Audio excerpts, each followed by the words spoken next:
laporan. Oke, nanti kita bahas ya. Di sini narasumbernya bukan teman aku, ya ada Reski. Halo Reski. Halo juga Ra. Wah seneng nih bisa podcast di tempat kamu. Iya dong, pasti. Oke, langsung aja kita bahas ke teks laporan. Apa sih itu teks laporan? Teks laporan. Dan aku tuh jadi gini. Teks laporan itu kayak tulisan yang ngejelasin hasil dari kegiatan kamu. Misal kegiatan sehari-hari ya laporan ke mama kamu kan ya. Terus jadi atau kejadian atau pengamatan gitu lah. Jadinya tuh apa? Ya apa? Kejadian itu apa? Kejadian misal nih lagi jalan di jalanan itu ada tai kucing. Oke. Ya kesini aja kamu gitu ya. Oke. Nah, itu bisa kamu ceritain, laporin Teman-teman. teman-teman jadi bahas. Nah, Oke. Oh, jadi kayak gitu ya. Jadi ya teks laporan itu benar-benar satu kejadian yang dilaporin ke orang lain. iya benar kan. Jadi misal habis ngelakuin percobaan di kantor atau di lain gitu, atau misal habis bikin acara di sekolah atau enggak ya di rumah nah itu kan harus dilaporin ya. Bener. Jadi kamu bikin aja tuh teks laporan gitu. Nah, gimana sih cara bikin teks laporan secara teks Indonesia? Biasanya tuh pakai apa ya, penulisan yang rapi dan resmi gitu. Bahasanya juga formal banget lah. Kaku ya? Iya. Kaku deh. Oke. Tapi kan sekarang kita lagi ngomong santai. Oke. Bener Jadi banget. ya bisa lah, gak apa-apa kita ngobrol kayak lagi nongkrong. Kopi banget asik. Iya. Oke. Ya, gampang banget dimengerti ya teks laporan itu. Nah, setiap teks laporan itu harus satu kejadian itu harus detail banget ya atau enggak? Biasanya sih harus detail ya. Soalnya biar jelas ke orang yang kamu laporin itu. Nah, Jelas to the point gitu. Jadi bukan fakta, fakta harus fakta dong. fakta. Jadi bukan opini nih. Oke. Misalnya apa ya? Di taman sekolah, Oke. kamu lihat ada burung gereja, jumlahnya ada 5 gitu. Ada 5 gitu. Terus ada orang lewat tuh, bawa burung pergi, ya kabur gitu. Ya gitu-gitu aja. Jadi deskripsi dengan jelas. Tinggal lagi kok mas? Pak, Tinggal lagi kan ada 5 tuh. ya, Dua pergi. Tiganya kemana tuh?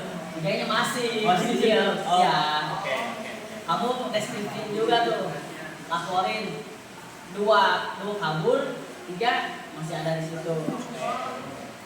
Nah, kalau gitu teks laporan itu penting banget gak sih untuk satu kejadian itu harus dilaporin atau satu kejadian atau ditegurin itu harus wajib dilaporin semuanya atau enggak? Kayaknya wajib sih, biar polisi dan sebagai orang yang berwenangnya bisa tuh proses apa yang kamu laporin. Nah, contoh apa ya? Satu kejadian sangat unik untuk diceritain ke teman-teman. Nah, ketika kejadian itu wajib lah harus diceritain. Karena itu seru banget tuh. Nah, seru sih, ya aku saranin ceritain aja biar seru, terus nongkrongnya ngobrol. Dia ada topik pembicaraan gitu, lucu-lucuan, lempar jokes.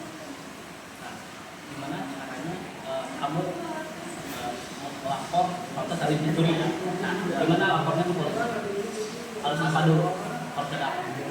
Misal ada pencuri nih, kamu lihat pencurinya datang ke rumah kamu. Jadi apa ya? Iya, kamu harus detailin nih ciri-ciri mukanya biar polisi juga kan nanti gampang dari pelakunya. Kita lanjut nih ya. Apa sih gimana sih struktur teks laporan? Struktur ya. Misalnya ada judul. Di awal pasti ada judul. Oke.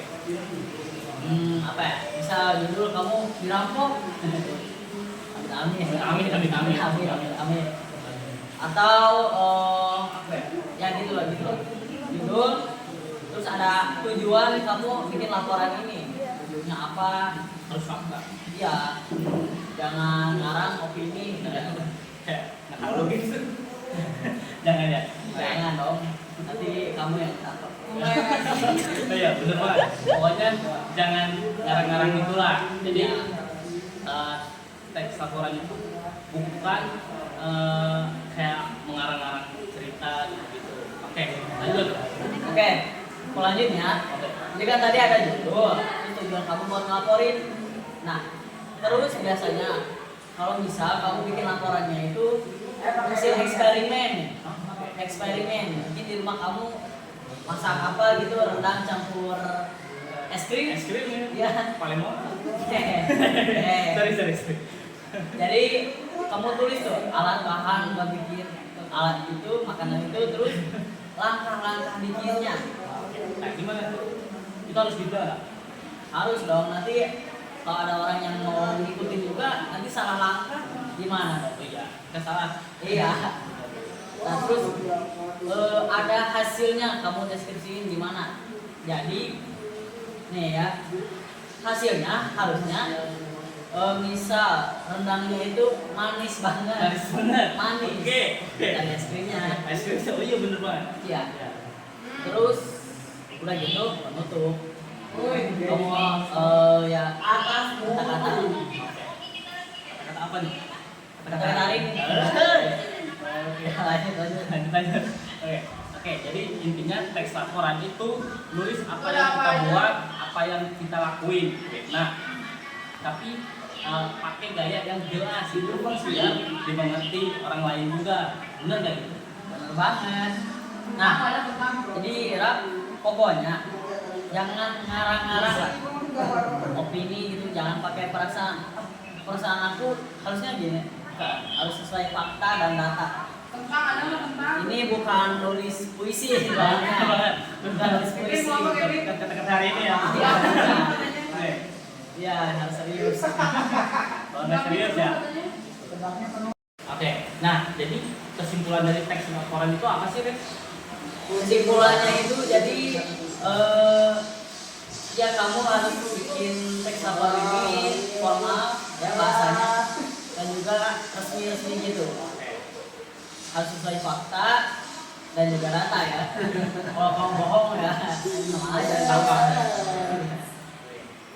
Nah terus detail juga nih biar orang yang kamu kasih laporan ini gak bingung nih. Ini anjing kamu apa nih? Di mana ceritanya? Itu kalau nggak detail bingung juga. Iya bingung. Nanya lagi. Jadi bingung saya upload dong. Nah, terus juga nih bisa kalau buat eksperimen di rumah gitu harus ada langkah-langkah terus alat bahan-bahannya. Seperti masak tadi ya. Iya, pastinya harus deskripsi juga dong. Cara misal halusin adonan gimana, cara fermentasi gimana gitu. Rendang Palembang. Oke. Nah, es krim. Rendang es krim. Ya. Nah, itu dia guys kesimpulan teks laporan. Oke deh, masih banyak ya untuk podcast hari ini. Jangan lupa subscribe, like, dan share ke teman-teman kalian dan komen. Gelapnya api. Oh, noted. Oke deh, makasih banget ya. Kapan-kapan aku ngobrol lagi deh di sini ya. Oke, teman-teman, makasih juga ya untuk dengerin podcast kita. Jangan lupa dengerin episode lainnya juga ya. Aku Reski dan aku Rafa. Kita cabut dulu ya. Bye.